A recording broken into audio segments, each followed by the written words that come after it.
In the heart of the rural town of Willowbrook, nestled between rolling hills and a dense, eerie forest, lay a forgotten carnival.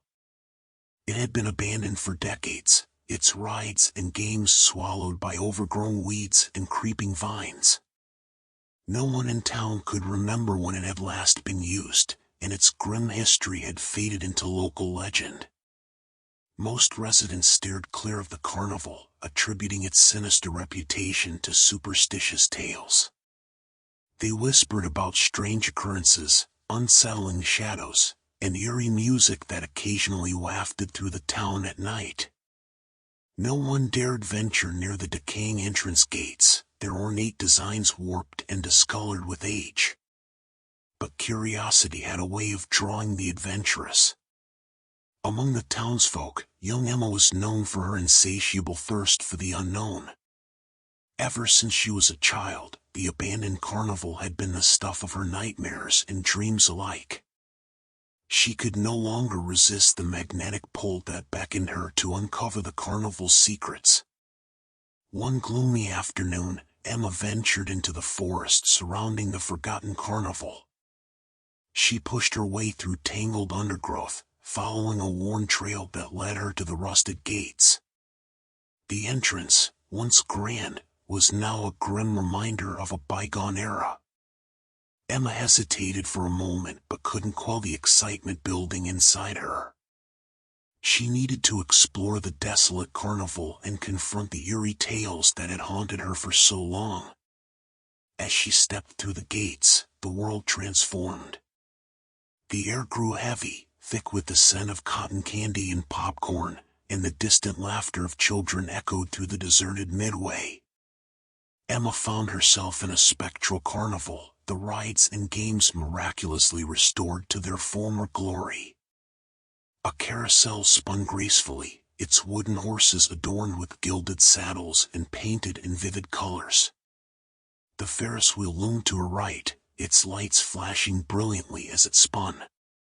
The faint sounds of a calliope organ played a haunting, melodic tune in the distance. Emma explored the eerily pristine carnival, her curiosity now overshadowed by a growing sense of dread. She approached a game booth where an old man with hollow, vacant eyes stood, an unnatural smile on his face. He gestured toward a row of antique shooting gallery rifles. "Care to try your luck, young lady?" he asked in a voice that seemed to emanate from the shadows. Emma hesitated for a moment but eventually decided to play. She aimed the rifle at a row of painted tin ducks and pulled the trigger. As she hit each target, a cacophonous and dissonant melody filled the air.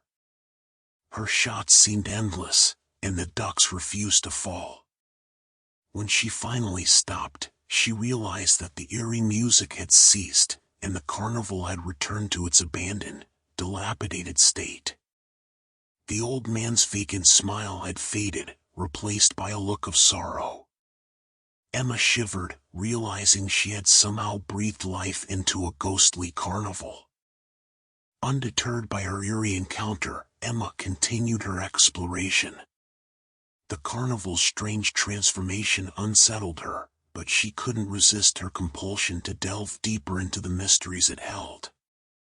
As night fell, she ventured into the dimly lit funhouse, a structure she had always found particularly terrifying. Inside, the distorted mirrors and labyrinthine passages seemed to warp her sense of reality. She became disoriented, losing track of time and direction. The walls seemed to shift, and strange shadows danced in the corners of her vision. At the funhouse's heart, Emma found herself in a room filled with endless rows of mirrors, each reflecting a different version of her. She couldn't tell which one was real, and a sense of foreboding overwhelmed her. In one of the mirrors, her reflection reached out, its fingers pressing against the glass. Emma touched the mirror, and it shattered into 1,000 pieces, the sound of breaking glass echoing through the funhouse. As the mirror shattered, the distorted reflections came to life, reaching out to her. Emma fled, running through the twisting passages as the reflections pursued her. She emerged from the funhouse, her heart racing, and found herself standing in the midst of the silent and desolate carnival once more. The eeriness of the carnival had only deepened, and Emma began to feel a growing sense of unease.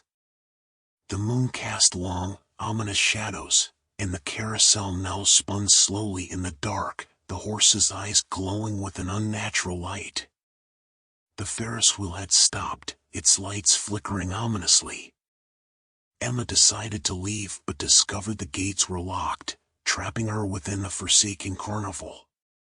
Panic surged through her as she realized she was not alone. Shadows moved in the darkness, strange figures lurking among the rides and games. Unearthly laughter echoed through the air. The figures emerged from the shadows, their faces grotesque and twisted, their eyes empty voids. They surrounded Emma, their laughter growing more sinister. She tried to scream, but no sound escaped her lips. The eerie calliope music began to play once more, filling the air with a haunting melody. As the figures closed in on her, the carnival seemed to come to life. The rides and games were into life with a malevolent force. The Ferris wheel spun violently, its lights flashing in a frenzied, disorienting display. The carousel horses reared up, their eyes glowing malevolently as they circled Emma. She stumbled backward, desperate to escape the encroaching darkness. With one last surge of adrenaline, she made a run for the funhouse. The disorienting mirrors and labyrinthine passages were her only hope. She darted through the distorted corridors, the eerie laughter and the nightmarish carnival pursuing her. Finally, she burst out of the funhouse, gasping for breath, and found herself back at the entrance gates. To her relief, they stood open, as if beckoning her to escape. She didn't look back as she fled the carnival, the eerie music and sinister laughter fading into the distance. When she returned to Willowbrook, the carnival was once again a dilapidated, abandoned relic. The stories of its hauntings continued to be told in hushed tones, and the townsfolk avoided the cursed place. But Emma knew the truth. There was something unnatural and malevolent within the carnival's decaying gates. As she walked away from the forsaken carnival, Emma couldn't shake the feeling that the memories of her terrifying encounter would linger forever. The Forgotten Carnival had come to life with a malevolent force, a place where the boundary between reality and the supernatural blurred. It was a place where nightmares bled into reality, and the echoes of the past continued to haunt those who dared to venture too close. As she left Willowbrook behind, Emma couldn't escape the sense of dread that had settled in her heart. The carnival had left an indelible mark on her, and she knew she couldn't simply forget the nightmarish experience she had endured. She needed to uncover the truth behind the sinister carnival, to understand the malevolent forces that had taken hold of it. Over the following weeks, Emma delved into the town's history, seeking clues and answers to the enigma of the abandoned carnival. She visited the local library, where a collection of old newspapers and town records held the key to unlocking the mystery. What she uncovered was a tale of tragedy and darkness. Decades ago, a traveling carnival had come to Willowbrook, promising the townsfolk entertainment and delight. The carnival's ringmaster, a mysterious figure known only as the Keeper of Souls, had offered spectacles that went beyond the ordinary, delving into the supernatural and the macabre. The carnival had become a sensation, drawing crowds from far and wide. But the carnival's attractions weren't merely illusions, they were fueled by something otherworldly. The Keeper of Souls had made a pact with dark entities, and the price of such dark magic had been the souls of those who attended the carnival. The townspeople had become unwitting sacrifices, their life force drained to feed the malevolent forces that fueled the carnival's sinister magic. As Emma delved deeper into the story, she learned of an unsolved mystery that had haunted Willowbrook. A fire had consumed the carnival, reducing it to ashes and sending the Keeper of Souls and his malevolent carnival into obscurity. Many believed that the inferno had been ignited by vengeful spirits seeking retribution for the souls that had been stolen. Intrigued and resolute, Emma decided to return to the site of the forsaken carnival. Armed with the knowledge of its dark history, she was determined to confront the malevolent forces that had once ensnared her. But the carnival had vanished, its entrance gates overgrown with thorny vines and weeds. She scoured the forest, searching for any remnants of the sinister carnival. The eerie music, dissonant laughter, and haunting apparitions were all gone. It was as if the malevolent presence had retreated, or perhaps had been vanquished. The townspeople, despite their fear of the carnival, had noticed a change in the atmosphere. The eerie music that had once echoed through the town at night was silent. The unsettling shadows and strange occurrences had ceased.